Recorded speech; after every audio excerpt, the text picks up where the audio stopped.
Le pasteur Joël Cabazel nous parle aujourd'hui des mystères qui sont liés aux anniversaires que nous fêtons. Nous devons faire très attention. Il y a des pratiques que nous adoptons, que nous faisons, sans comprendre les fondements de ces pratiques et qui sont dévastateurs pour nos vies.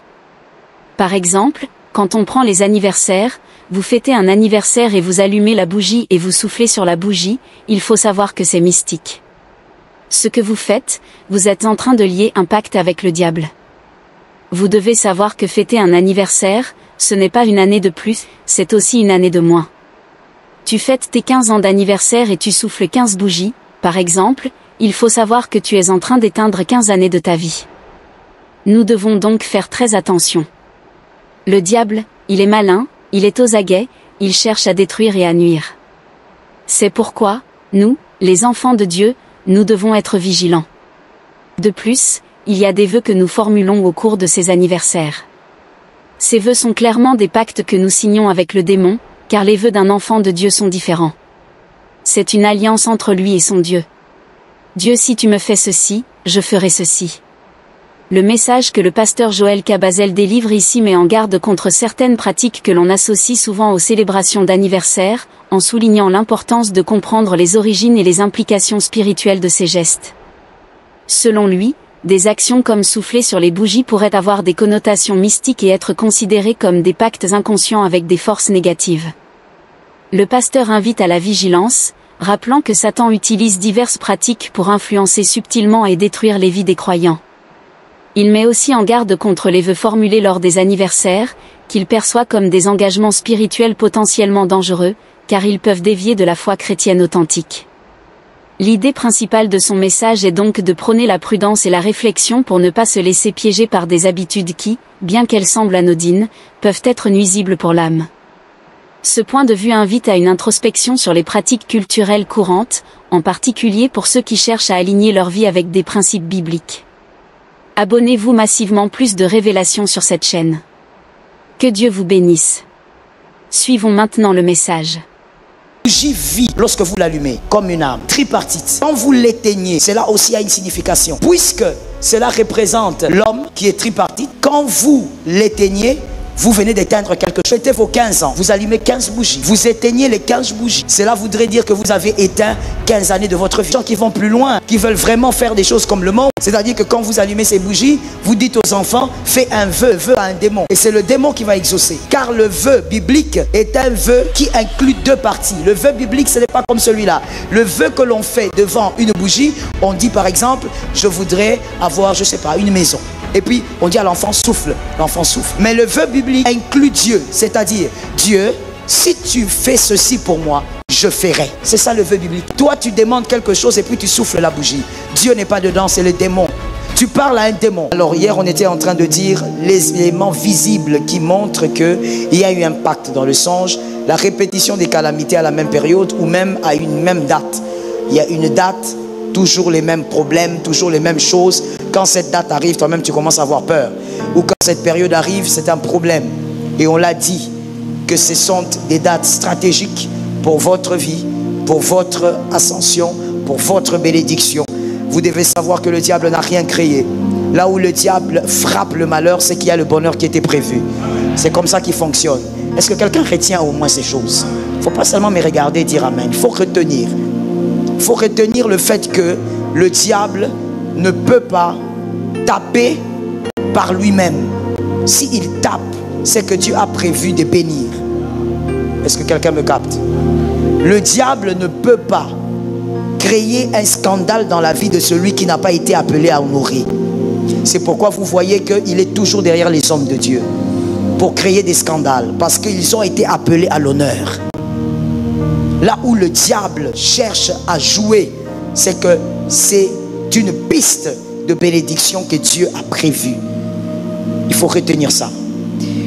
Et on a dit que les dates, il y avait des dates stratégiques qui sont des portes. Les grandes portes dont on avait parlé, c'était premièrement la date de naissance, votre date de naissance, le jour de votre naissance. C'est une journée très stratégique. Est-ce que quelqu'un peut dire amen? Est-ce que quelqu'un peut donner un autre amen normal? Et c'est comme ça que j'étais en train même de partager avec l'une de mes filles, il y a, je crois que c'était cette semaine. J'étais en train de lui expliquer certaines choses par rapport à la date de naissance d'une personne, la valeur de la date de naissance. Et en parlant de ça, on a chuté quelque part et j'aimerais t'en parler rapidement et passer et fermer cette parenthèse. Tout ce que vous faites, je l'ai toujours dit dans la vie, ne faites rien sans comprendre les origines. Ne faites rien sans comprendre le sens. C'est pourquoi Romains 12, 2, ne vous conformez pas. On a dit, ne vous conformez pas. Ne faites pas les choses parce que les hommes le font. Ne faites pas les choses parce que tout le monde le fait. Vous devez savoir pourquoi vous le faites. Pourquoi vous êtes appelé à le faire. En parlant de l'anniversaire, je vous pose une question simple. Pourquoi à vos anniversaires vous avez des gâteaux?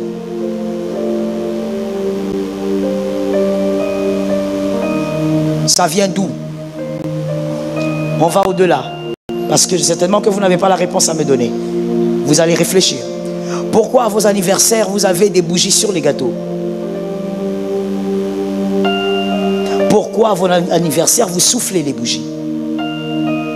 Alors, comme je dis, c'est une parenthèse que je vais rapidement fermer parce qu'on n'aura pas le temps d'en parler aujourd'hui. Vous devez savoir que la bougie est un élément de rituel. Il faut savoir ça. La bougie est un élément des rituels et des rites. Pourquoi? Parce que la bougie est un élément qui vous ressemble.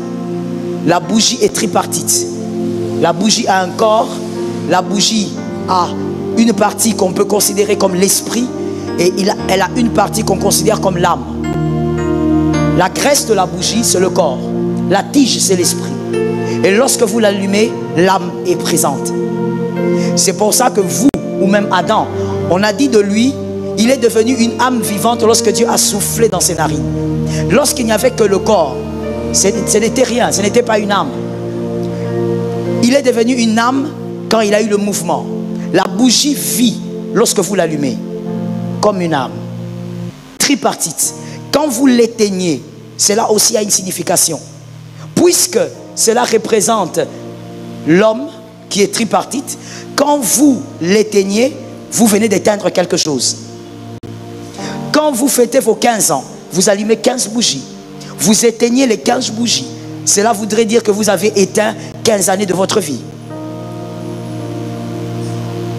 Il faut bien. Ma fille était en train de me dire, mais maman, c'est scandaleux. Comment est-ce que nous les chrétiens, nous vivons tout ça? Je dis, mais vous le vivez parce que vous ignorez. Vous voulez faire les choses comme tout le monde. Et il y a même des gens qui vont plus loin, qui veulent vraiment faire des choses comme le monde. C'est-à-dire que quand vous allumez ces bougies, vous dites aux enfants, fais un vœu avant de souffler la bougie. Il fait le vœu au nom de qui? Il fait le vœu à un démon. Et c'est le démon qui va exaucer. Car le vœu biblique est un vœu qui inclut deux parties. Le vœu biblique, ce n'est pas comme celui-là. Le vœu que l'on fait devant une bougie, on dit par exemple, je voudrais avoir, je ne sais pas, une maison. Et puis, on dit à l'enfant, souffle. L'enfant souffle. Mais le vœu biblique, il inclut Dieu. C'est-à-dire, Dieu, si tu fais ceci pour moi, je ferai. C'est ça le vœu biblique. Maintenant, quel est ce vœu-là où toi tu demandes quelque chose et puis tu souffles la bougie? Dieu n'est pas dedans, c'est le démon. Tu parles à un démon. Et j'ai même dit à ma fille, si pendant des années, les hommes ont continué à dire à leurs enfants, fais un vœu, c'est parce que les gens ont constaté qu'après ce vœu, il y avait l'exaucement.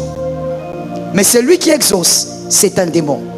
Mais la vérité aussi est laquelle? Le démon ne donne rien sans rien prendre. Et j'ai dit ceci à ma fille, si tu fais un gâteau d'anniversaire pour ton enfant, jusque là ça va encore. Si tu allumes les bougies, tu entres dans un rite. C'est automatique. La bougie est un élément de rite. Si tu l'allumes parce qu'il fait noir, comme dans la plupart de nos contrées, il n'y a pas de problème. C'est pour la lumière. Mais si tu l'allumes pour un autre but, tu es entré dans un monde que toi-même tu ne maîtrises pas. Celui qui avait commencé ça maîtrisait. Toi tu ne maîtrises pas. Tu es un suiviste. Tu iras en enfer pour rien. Il faut bien. Après notre causerie, ma fille a dit, maman, plus jamais mes enfants souffleront des bougies. Je dis, il faut savoir ce qu'on veut dans la vie. Chaque chose a son sens. Et je lui ai même dit, elle m'a dit, mais après avoir parlé, je crois qu'on a parlé plus de 45 minutes, elle m'a dit, mais finalement, maman, avec tout ce que tu dis, je comprends que quand on fait ça, c'est comme si nous sommes en train d'éteindre nos vies. Je lui ai dit, mais écoutez, moi je vous l'ai dit des fois dans les prédications, quand vous fêtez vos 15 ans, c'est 15 ans partis. Ces 15 ans ont été soustraits des années qui vous ont été données par Dieu sur terre. En réalité, vous ne devez pas seulement dire, j'ai une année de plus, vous avez une année de moins. Mais quand vous allumez les bougies, c'est pire. C'est-à-dire, vous entrez dans un rite où vous dites, ces 15 années-là, je les éteins. Et si vous les éteignez, c'est-à-dire qu'il y a quelqu'un qui prend le contrôle sur ce que vous éteignez. Jésus n'éteint pas, il est la lumière. Donne un amen à quelqu'un qui comprend. Donne un amen à quelqu'un qui a compris même un peu. Il est la lumière, il n'éteint pas. Il faut savoir ce que vous faites. Je vous en parle et je ferme la parenthèse pour vous dire, vous connaissez, comme la Bible dit, maintenant que tu connais la vérité, il n'y a plus d'excuses. Vous connaissez une partie, c'est vrai que je n'ai pas eu le temps de donner certains versets. Vous connaissez une partie de la vérité.